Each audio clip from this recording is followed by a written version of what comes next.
We live in uncertain times, with conflicts raging in our world and terrorism, cyber attacks and disinformation campaigns being used to weaken and influence us. The security situation is very serious. If we want to survive, we all need to strengthen our resilience to cope with various crises and eventually even face nuclear war.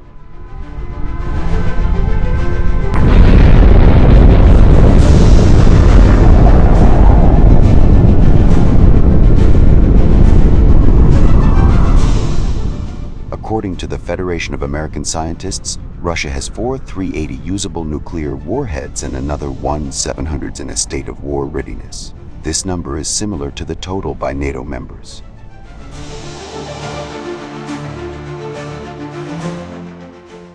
At the same time, China is currently establishing more land-based missile base with about 300 silos, as well as expanding its road, mobile intercontinental ballistic missile force. Some report also pointed out that China's bombers has further developed and China's nuclear weapons expansion to increase its number of warheads from the 500 to at least 1,000 before 2030.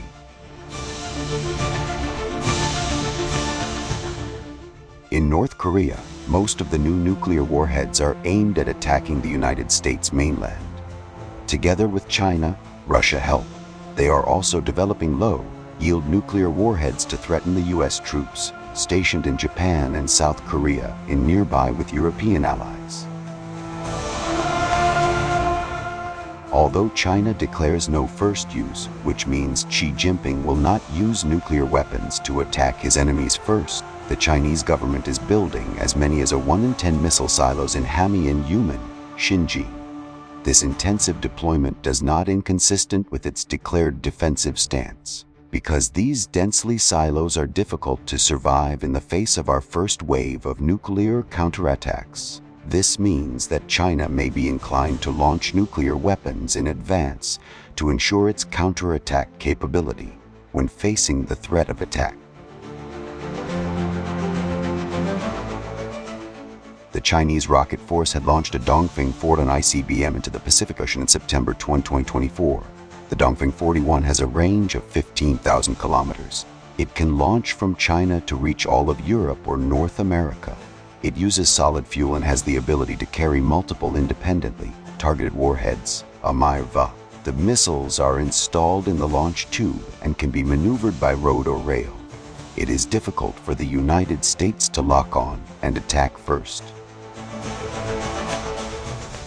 Therefore, if you are in a big city, such as New York, Los Angeles, Tokyo, Seoul, or even Taipei, and a nuclear bomb with greater power than Hiroshima is about to explode, what should you do to survive?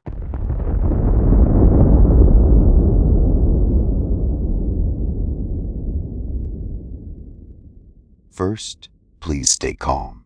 The most important thing is to find a good shelter, reduce the amount of radiation exposure as much as possible, and then wait quietly for rescue.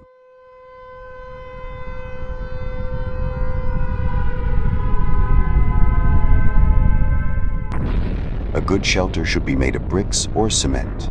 If you hide in the lower basement of a 5-story brick house, you will be exposed to only 1/20th of the amount of outdoor radiation. If you were on the first floor, you would be exposed to half the amount of outdoor radiation.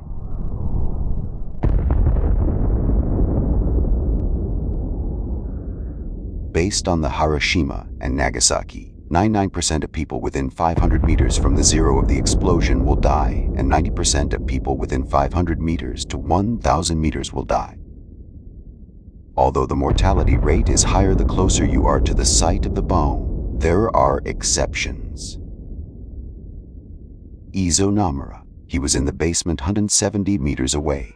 The other, Noboko Kazo, is located in the Hiroshima bank 300 meters away. Because the building, they are survived.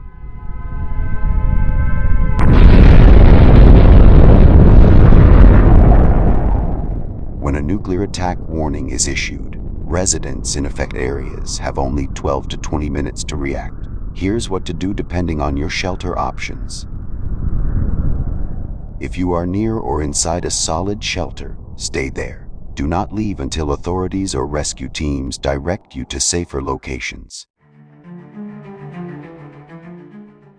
If your current shelter is weak but a stronger building is within a 5-minute reach, move quickly to that location.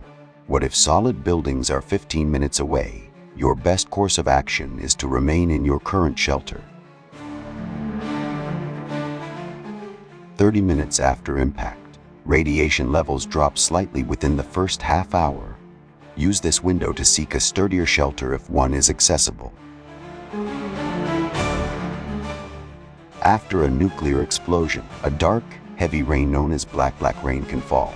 This rain is highly radioactive, composed of carbon, silicon, iron, and other particles from the bomb's fallout. In English, this phenomenon is called radioactive fallout.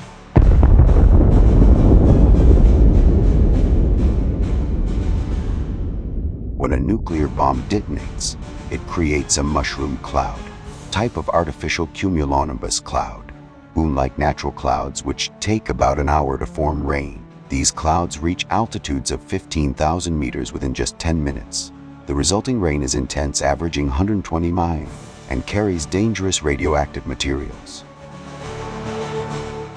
After a nuclear explosion, extreme heat causes intense thirst, leading many survivors, such as those from Hiroshima, to drink the so-called black rain.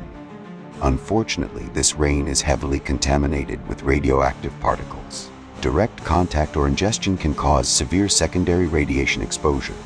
Symptoms of acute radiation sickness: hair loss, severe gum bleeding, vomiting, hematopoietic dysfunction, liver damage, and increased risk of various cancers. Potassium iodide tablets protect the thyroid from radioactive iodine, but offer no defense against other radioactive elements.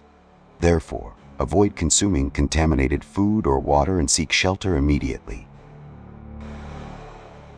If you survive the critical first 72 hours, congratulations. The real challenge begins understanding the situation and deciding where to go.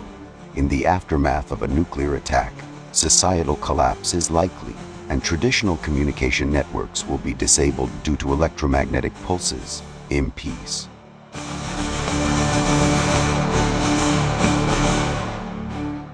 Stockpile at least 3 days' worth of non-perishable food and water. Accept the harsh reality: survival often means witnessing significant loss. AM's amplitude modulation signals can penetrate buildings, mountains, and even reflect off the atmosphere to cover vast distances.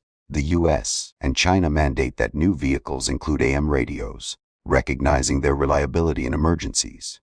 In a disaster, an AM radio might be your only source of critical information and rescue updates.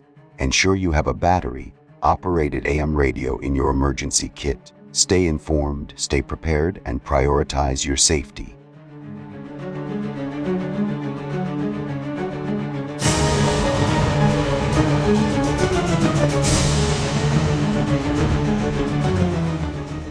In extreme situations where real-time information is unavailable, highways can become crucial lifelines. Originally designed with multi-purpose functionality, highways in many countries can facilitate large-scale urban evacuations. Their wide, flat lanes can even serve as emergency runways for transport aircraft, while central dividers and adjacent grasslands provide potential landing zones for helicopters. The U.S. federal government has contingency measures under special access programs, SPs. These highly classified plans focus on rescuing key government officials in the event of a nuclear attack to maintain the continuity of operations plan. This includes secure nuclear shelters and mobile, radiation-resistant bunkers. These bunkers, essentially fortified containers lined with lead for radiation protection, serve as safe havens from nuclear fallout and other threats. Equipped with medical facilities for trade treatment and resource distribution, they stockpile food, water, and medicine. Military personnel ensure the security of these shelters. Outside, survival will be brutal. A world filled with radiation poisoning, disease, and malnutrition will resemble a nightmarish version of prehistoric times. With society in ruins and law enforcement absent, Survival may feel like a fate worse than death. To reach safety, preparation is key. Remember, never surrender. Maintain your resolve. Store water and electrolytes. Stay indoors as much as possible. Prepare self-defense measures but uphold your sense of morality. In the end, survival is about resilience and unity. Stay strong and good luck.